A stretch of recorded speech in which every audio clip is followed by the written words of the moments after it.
What is up, everyone? It is my pleasure to announce that we have a football game today. It's a preseason game, but it's football nonetheless. We're going to talk about that. Did Bijan Robinson fix the running back position? Are they going to start getting paid? We're going to talk about that. And I've got a little Facebook marketplace thing that I got to get off my chest. We'll be talking about that and more coming up next here on No Buts About It.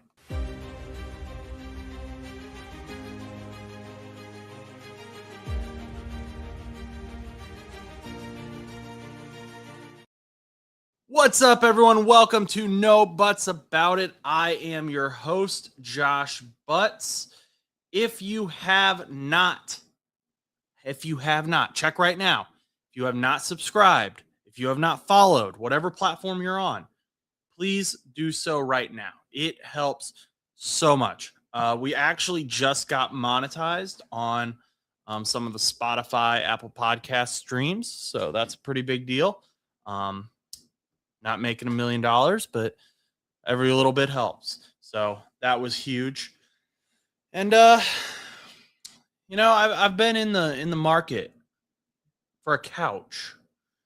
And by the market, I mean Facebook Marketplace, free section. And I don't really have anyone to tell this to. So I'm going to tell you guys. I'm a little bit mad because I had to deal with a guy to get a couch for free. And, some of you know I work nights.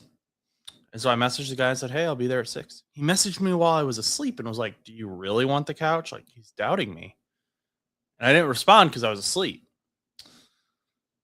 And then he sold the couch to someone else. So that sucks because it was a nice couch. So feel sympathy for me, I guess. And subscribe if you haven't already.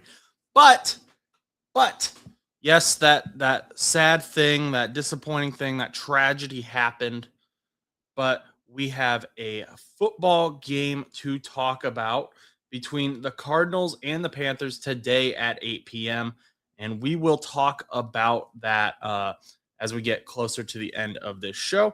But first, what I want to talk about is do a quick little weekly news recap. I've been trying to do this more. Sometimes I forget, but we're going to remember this time. So first of all, we're going to go into some key extensions that have happened this week.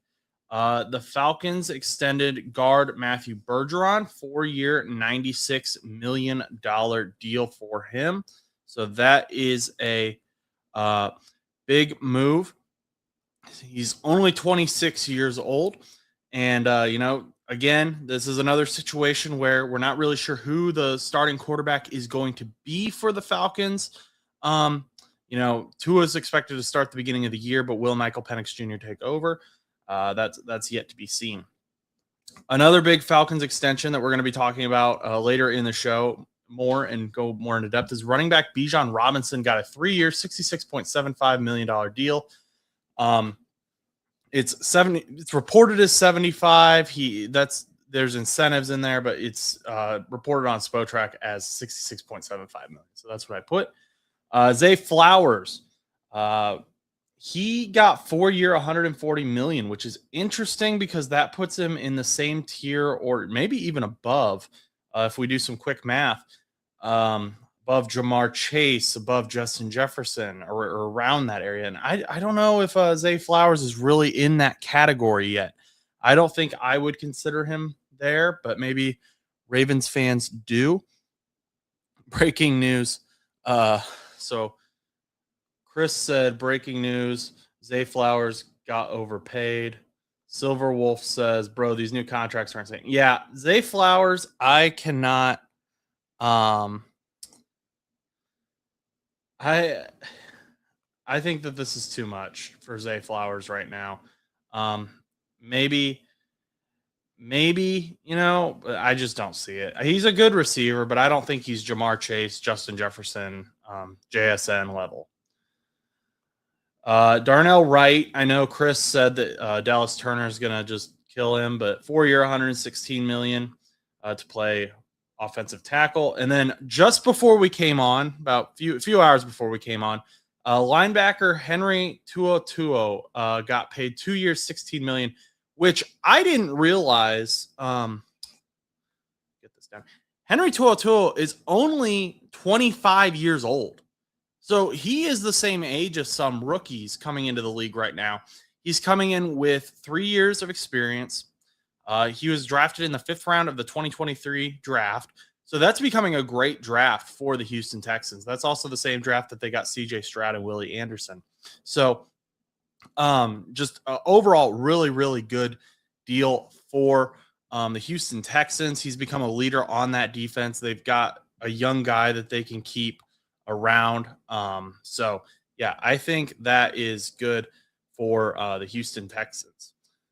Let's see. I see we got some more comments. I think we should get James Cook or another contract and bring back Brandon Cooks. Who should we get more contracts to for the Buffalo Bills, and we should bring in and go out big to get more players so we can win the Super Bowl this year and then Bills new stadium?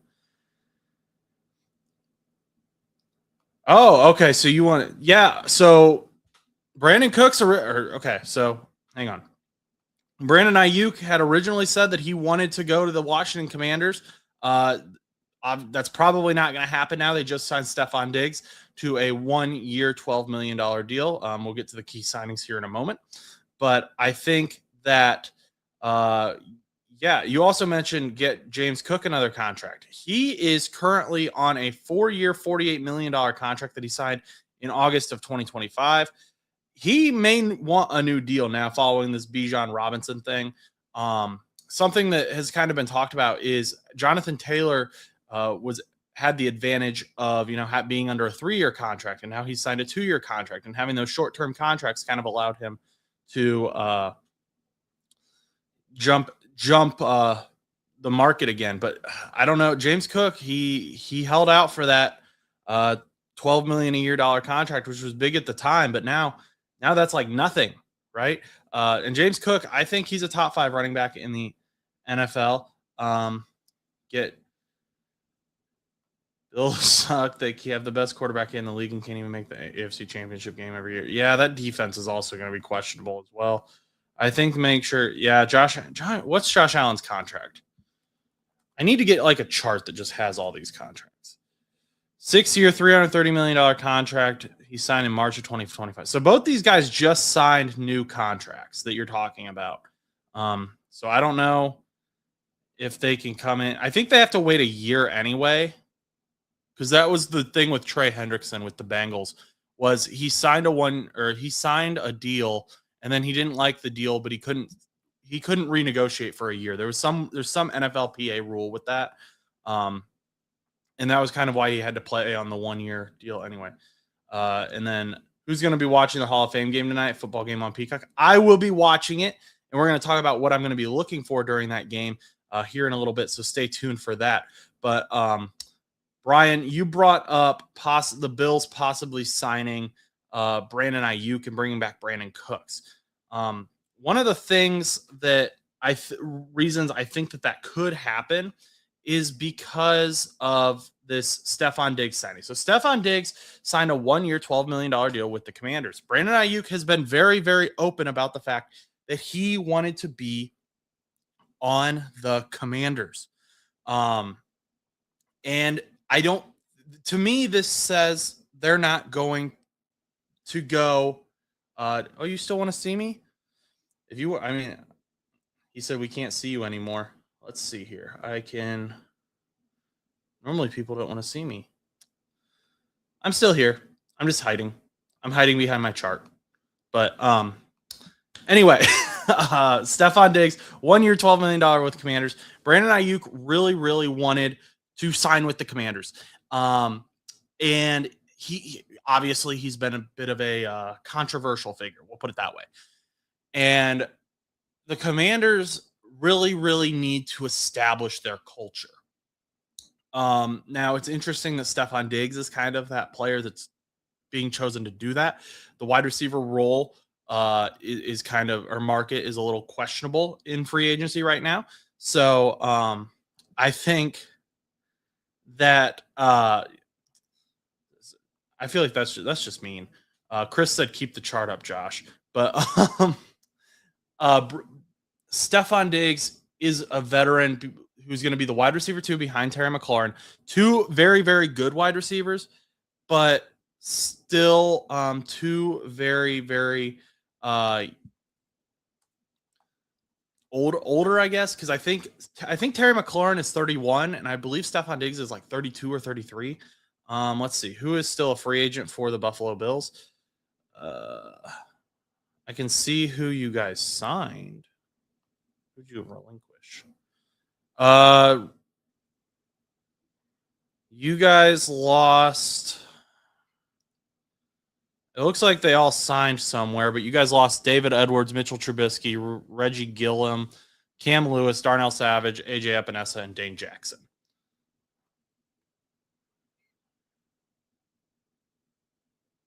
I can't make the chart right now, but all of your guys' free agents that you lost have been signed to teams, so they're not going to re-sign. The most notable player on here who went somewhere else, Matt Prater.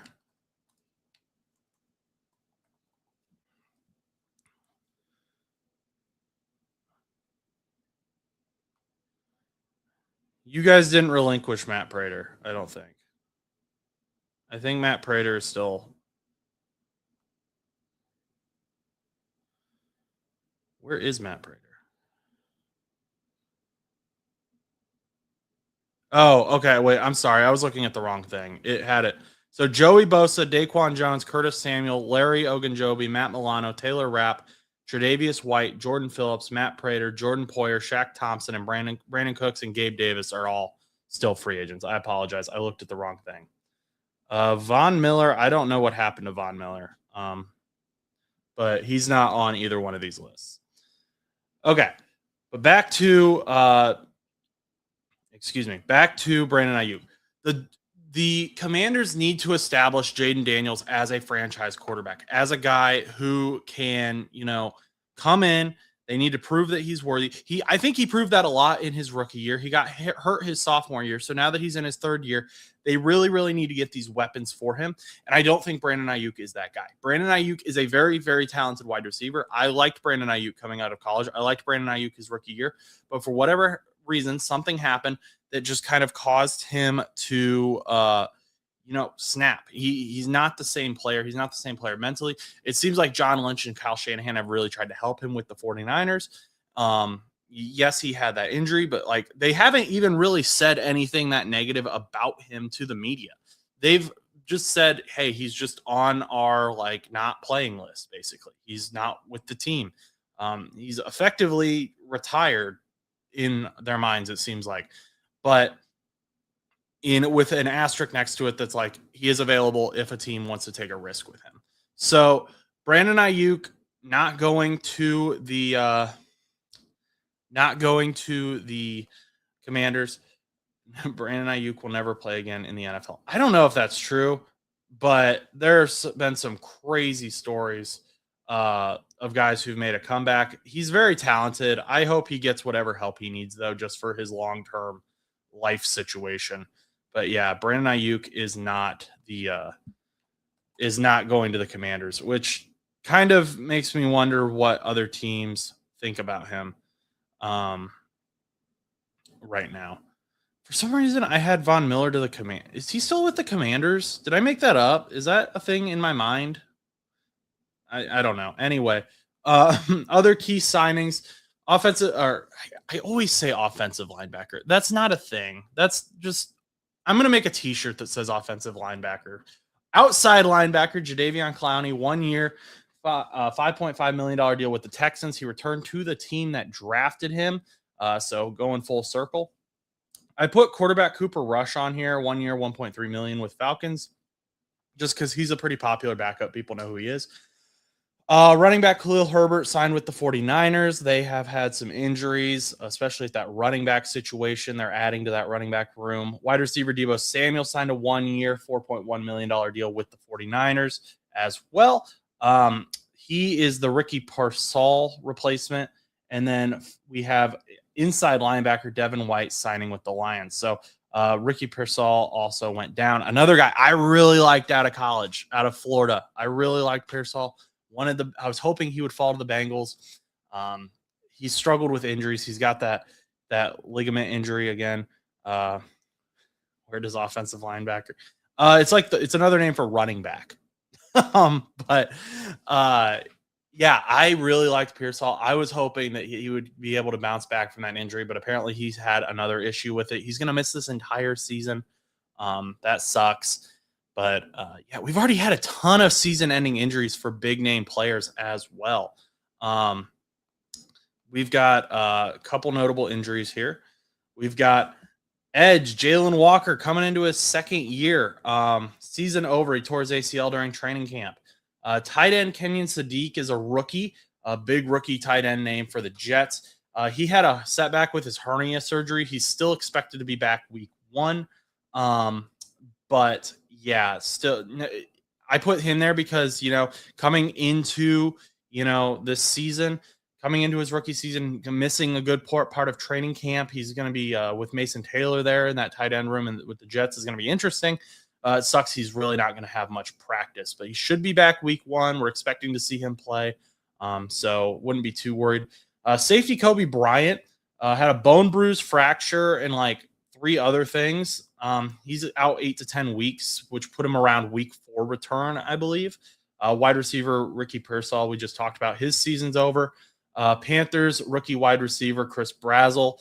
He was part of that long list of players who kind of got hurt for the Carolina Panthers. He had an LCL injury. His season's over, which sucks. That's something we're going to talk about here in a little bit with this game. And then defensive tackle Brian Breesy tore his ACL.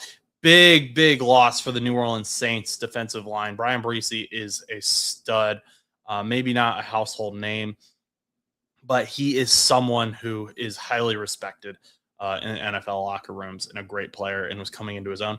And then I also put edge Nick Scorton tore his ACL. His season is over. So a lot of season overs already. And that sucks. This is the part of training camp that I hate. Shamar Stewart was another one who we were afraid he tore his ACL. Luckily, it wasn't that. It was just a hyperextended knee. But, you get excited for training camp and day 1 comes and then one of your favorite players goes down for the whole year. And it's like, dang.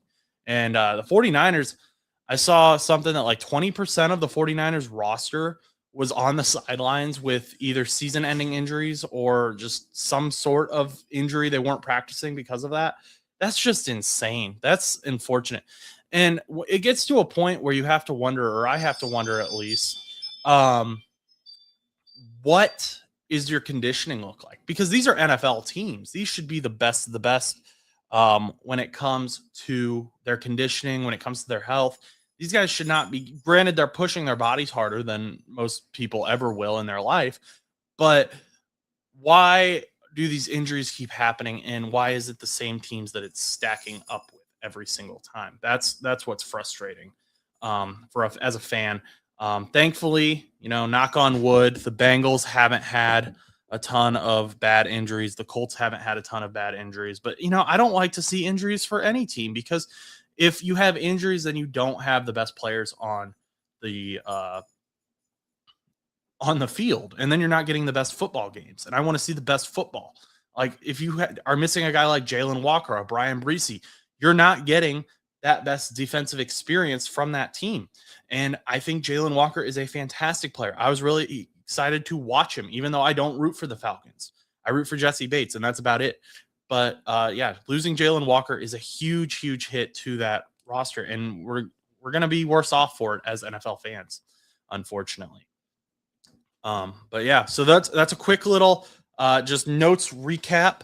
Let's get into something that I don't think a lot of people saw this coming, or maybe I didn't see it coming. Maybe I was just out of the loop on this.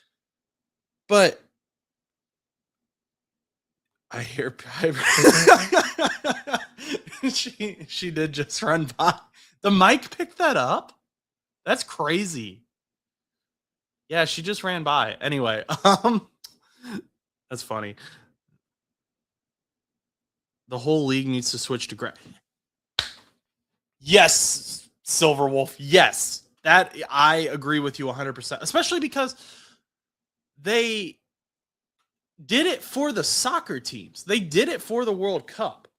Um I'm a big fan of grass. I think it looks better too. Maybe I'm crazy. I never liked the feel of playing on turf even when like I never played high school ball like competitively, but I played like pickup games on turf if that makes sense. And I always hated turf. I always hated playing on turf. Or artificial turf. I liked playing on grass more. It felt better. I didn't come away with like weird like scratches on my skin. Just yeah, it just is a better experience in my opinion. It doesn't smell rubbery. I don't know, but yeah. Let's talk about the running back situation though. So kind of a narrative that we've been following the last 3 years. I want to say, has it already been 3 years? Is running backs aren't being paid what they used to be, and we've talked about how the NFL has changed. It's become more of a passing league than what it was in like the early 2000s, where you had guys like Chris Johnson who were just lighting it up. And it used to be a very run heavy game. The quarterback was always the leader, but the run game was really where games were won and lost. Now that's not necessarily the case. And running backs suffered because of that. You'll remember 2 or 3 years ago, Austin Eckler had his contract negotiations, and they had that like big FaceTime meeting with all the running backs around the league. It was like Christian McCaffrey, Derrick Henry, like maybe you don't remember that, but it was a really weird era. And then nothing really happened. Nothing came of that. At least like that I noticed, or that like maybe they got a little bit more money, but now this year, and this goes back to Brian's point. I think Brian brought up an excellent point earlier. He wants James Cook to get a new deal done. And I didn't really think about James Cook because he had just gotten his extension done. But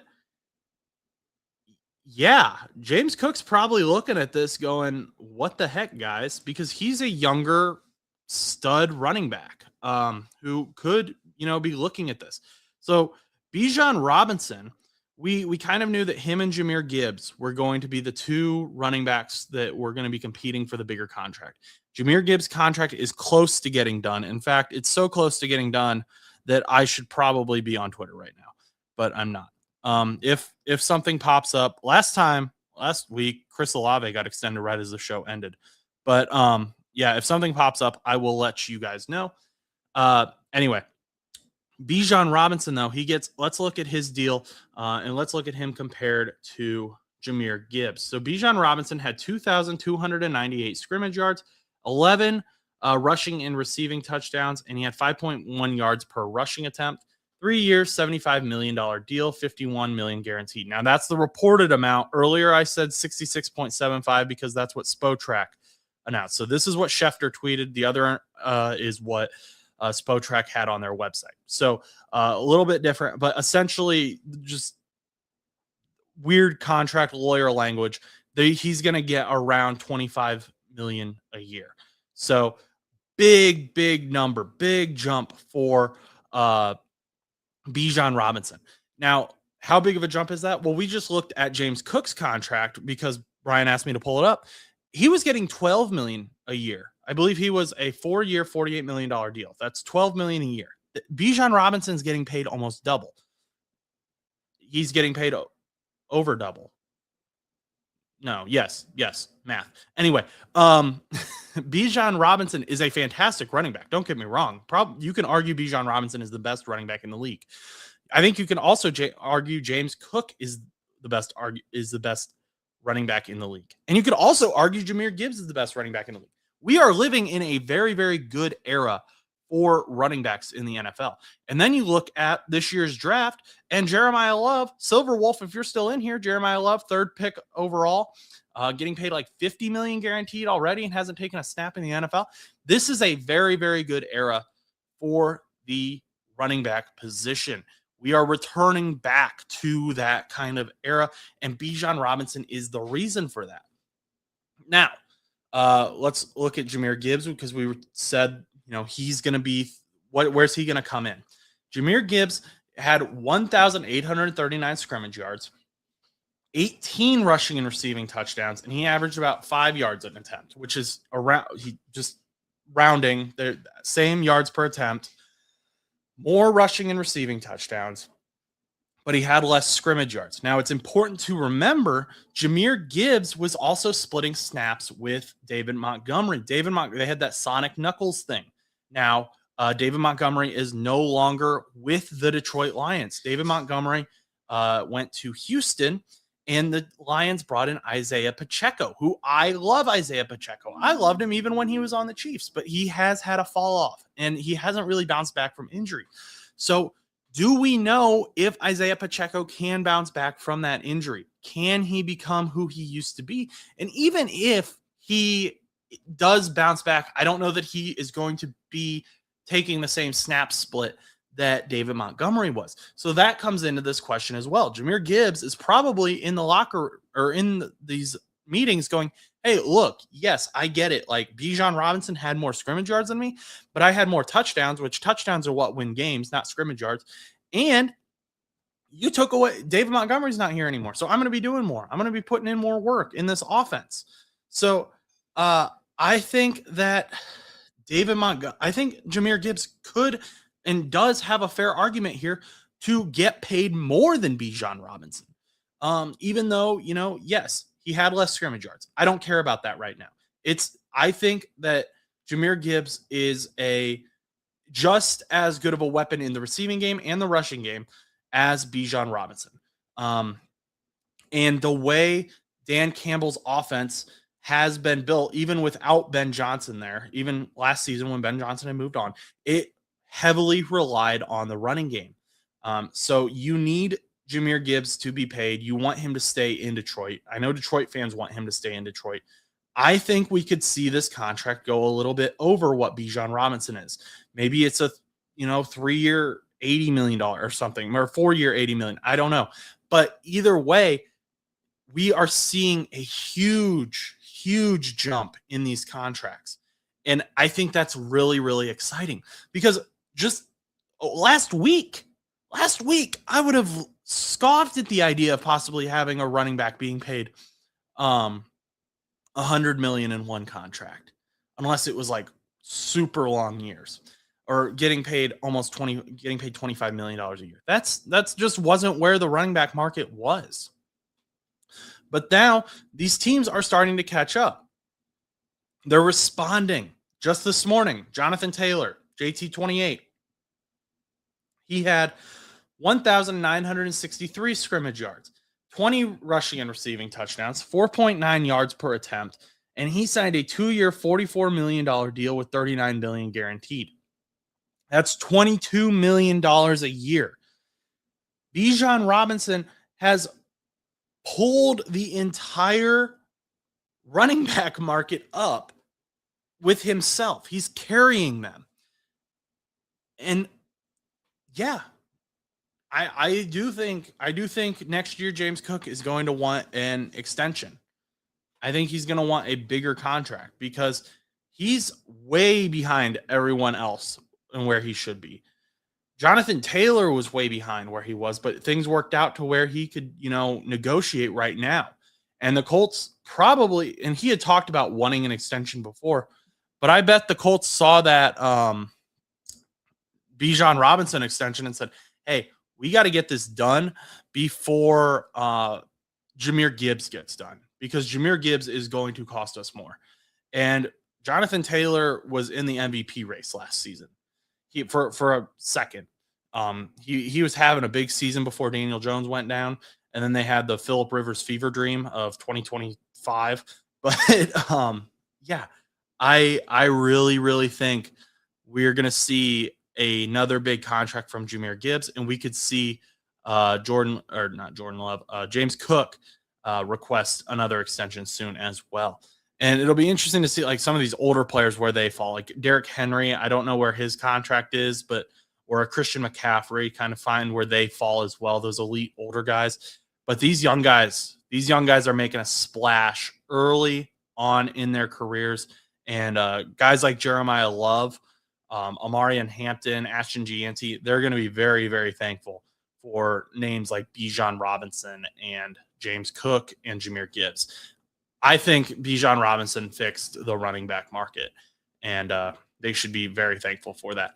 Now, GMs and fans may not be happy about that because you can't get an elite running back anymore for pennies. But that's part of the game. Unfortunately, sometimes you got to make those tough decisions. But yeah, I don't know how you would rank those guys either. You could make arguments all over JT 28, Bijan, James Cook, Jahmyr Gibbs, whoever your fifth guy is. Maybe Christian McCaffrey, but yeah, very, very exciting time for a running back in the NFL. Yeah. So we'll see what Jahmyr Gibbs gets. Yes, sir. Hope Love lives up to the hype. Well, let's talk about Mr. Love here. So we got Cardinals versus Panthers tonight. And this is an interesting game. This is the Hall of Fame game. So Larry Fitzgerald and Luke Kuechly both got in to the Hall of Fame. So that's why these two teams are playing today at 8 p.m. And I got a few questions. I got a few things I'm going to be looking for in these games. So let's start with the Arizona Cardinals. So Silver Wolf actually said before the show even started, ever since fans were complaining about Beck not throwing over 5 yards, he has been bombing it downfield. Wouldn't surprise me if he throws over 200 in the first half. So we do know that Carson Beck is starting for the Arizona Cardinals tonight. And I'll admit, I was not a fan of the Carson Beck pick. I thought he was a little bit overdrafted. I'll stand by that, or I'll stand by the fact that I, questioned him a little bit. But I have been watching him, and I've always said, I want these guys to prove me wrong. And one of the things Carson Beck has been doing in practice that I didn't know if he was able to do is his ball placement has been phenomenal. His short ball placement, his intermediate ball placement, his deep ball placement. He's the Cardinals corners have been, glued to these receivers. Guys like Will Johnson. And I didn't think that Carson Beck could, stick it into those tight spots as consistently. Now, did he do it a little bit in college? Yes. But this is the NFL. And there were times in college where he seemed a little bit more frantic, if that makes sense, and threw a bit of a more wider ball. But these passes I'm seeing are precise. He is throwing them where no one else can get the ball. He looks like a veteran quarterback out there in practice. So what I want to see is, can Carson Beck, he knows the Cardinals defense. He's gotten used to the Cardinals defense. Can he win and do that in a game where he's facing another team, where he's facing the Carolina Panthers, who have good DBs as well? Their starters probably aren't going to be out there, but these are going to be guys who are fighting for that last roster spot. And that's what makes preseason really interesting to me. A lot of people are like, oh yeah, it doesn't matter. No, these are guys fighting for their lives out there. Their salary, their jobs, which is kind of crazy when you think about it, but that's just the way professional sports go. These are guys who, one big play could seal their spot on the 53-man roster. So Carson Beck needs to establish that he can be an NFL quarterback in this game. And that will help him go a long way in passing Gardner Minshew and eventually passing Jacoby Brissett as the starter and the future franchise quarterback of this Arizona Cardinals team. So I want to see Carson Beck stand confident in the pocket. I want to see him stand up, not, freak out in the face of pressure. I want to see him, be an NFL quarterback. I want him to look like an NFL quarterback. I don't want this to be the same Carson Beck that I watched in the national championship against IU, because IU's, yes, they won, but their defensive line compared to an NFL defensive line is nothing. Their rush compared to an NFL line is nothing, even if it's a group of third stringers. I don't care. I want to see Carson Beck stand up, be confident, and make passes where they need to go. So I don't know if 200 yards in the first half, it may be a little much, because just the way preseason works. Do we know if he's going to play the entire first half? Maybe LaFleur did say that and I missed it, but do the Cardinals even have to? They have Marvin Harrison Jr., obviously, but he's not even their best receiver right now. Is it Michael Wilson? Is that his name? Silverwolf? Is Michael Wilson? Am I getting him confused? I might be, but yeah, the Cardinals actually do have some good receivers. They just, whatever reason, it wasn't working out with K1. But Marvin Harrison Jr., I think he needs to run more intermediate routes, short routes. Let's just go routes. And then Michael Wilson. Yeah, Wilson. Okay. He is going to, he was their wide receiver one. He was a lot better. And then if you want to include him, Trey McBride. Trey McBride is a stud. I love Trey McBride. 99 club in Madden. Beck has no fear. He continuously throws into double coverage and places it just the right spot for the wide receiver. Maybe it says more about the Arizona defense. Yeah, so that's the other thing with training camp, and the Bengals are kind of in that same boat. The Bengals defensive line has looked phenomenal in training camp, but I don't know if that's because the Bengals defensive line is phenomenal now, or if that's because the Bengals offensive line isn't really put together where they should be. So that's what I don't like about training camp, because it's hard to celebrate like, yes, our defensive line got 15 sacks during practice, but also does that mean our offensive line sucks? So yeah, it's just hard. That's why I think the preseason games are a better tell. Yeah, I throwing into double coverage, I don't really like that, but sometimes you have to do that. And I guess if you can do it effectively, more power to you. We'll see how he does tonight. I guess that shows he's confident, and that's good, but that confidence can go the wrong way. So I think Carson Beck tonight's game isn't going to be the end all be all for his career, but it's going to tell us a lot about where he stands right now and whether we will see him during the regular season.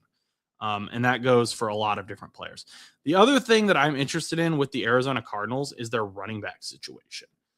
Do we get a better idea of the running back depth? So Nathaniel Hackett did say that Jeremiah Love isn't the starter yet, even though they took him third overall and are paying him like $50 million guaranteed. But I think we all know he's the starter. Like it's kind of a wink, wink, nudge, nudge type thing. I'm interested, and he's not playing tonight, so that kind of even more is more of a.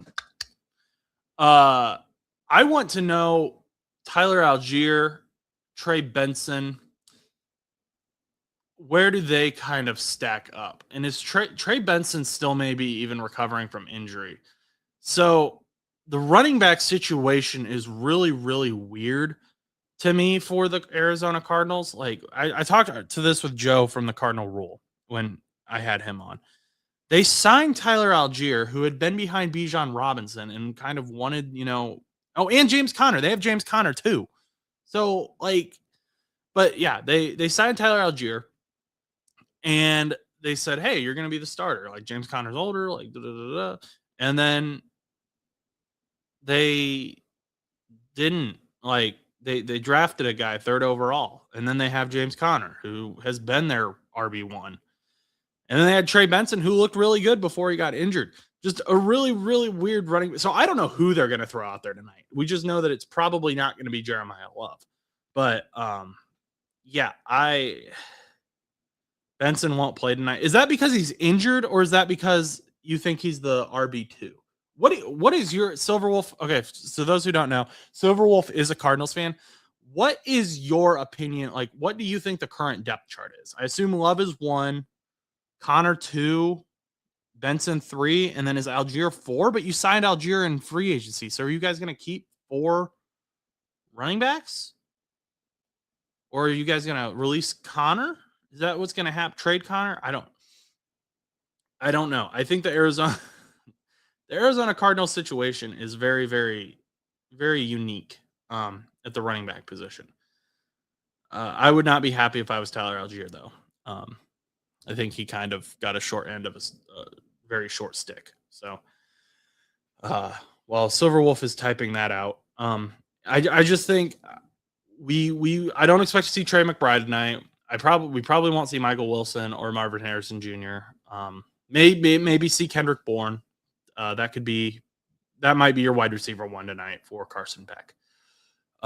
Tip Ryman. Maybe Tip Ryman gets to play. I just got his autograph in the mail, so that'd be kind of fun to watch. I'd like to see some Tip play. At a University of Illinois. But yeah, so let's see. We got it's a Silverwolf.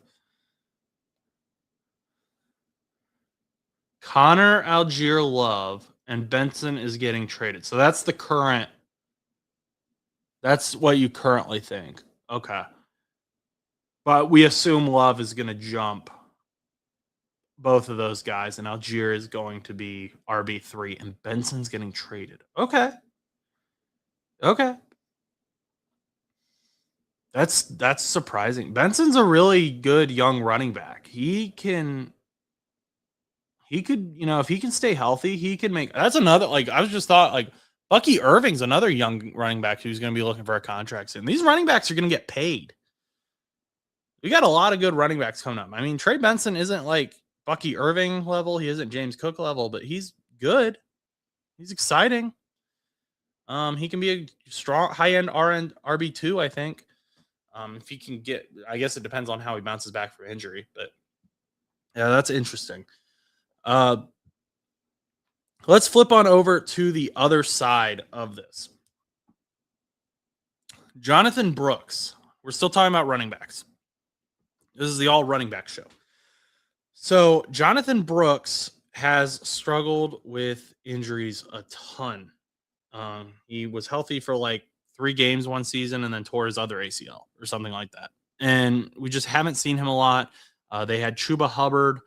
He kind of took over as, the running back 1, and then Rico Dowdle had a great season as the RB2 when Chuba Hubbard got kind of beat up.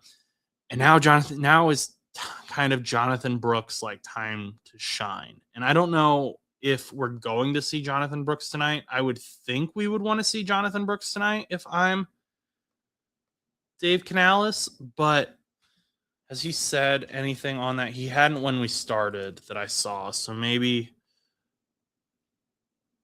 yeah, I haven't seen. I think I really, really want to. He won't be playing. I missed it. Okay. Anyway, I think Jonathan Brooks should play.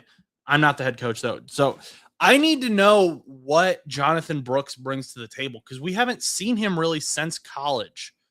I want to know because Chuba Hubbard is he's kind of in that Trey Benson class where he can be really good, but he hasn't proven himself maybe all the way. I want to see Jonathan Brooks. I want to see what Jonathan Brooks can do. That makes me really angry that he's not playing tonight. I was really looking forward to that. I'm rooting for the Cardinals now. Okay. Anyway, moving on. I wanted to see how Brooks is used. This is what I get for making graphics 2 days out. Anyway, any wide receivers stand out. Now, we've talked about this a little bit. We talked about it last week with all the Carolina Panthers injuries.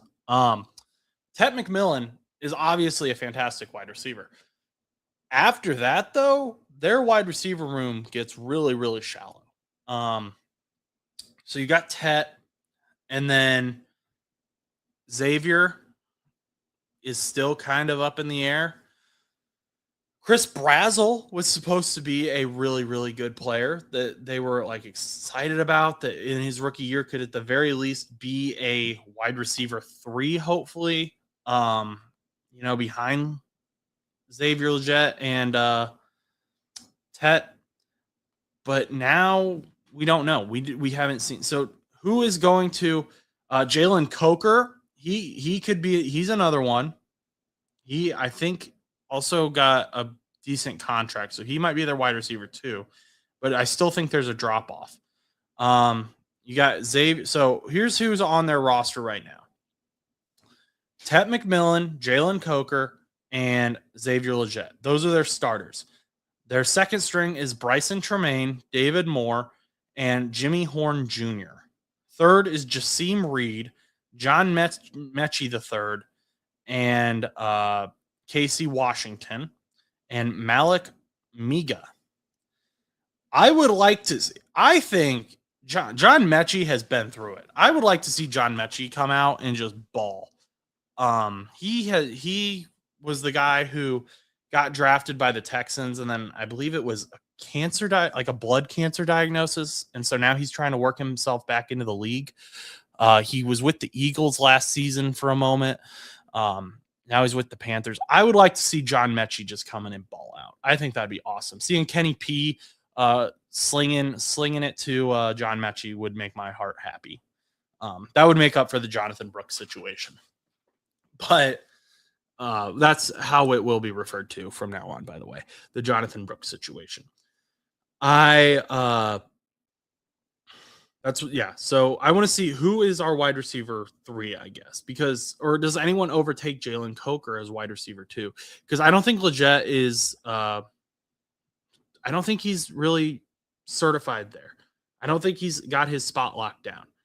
I think someone could come in and steal it, whether it's John Mechie, whether it's, David Moore.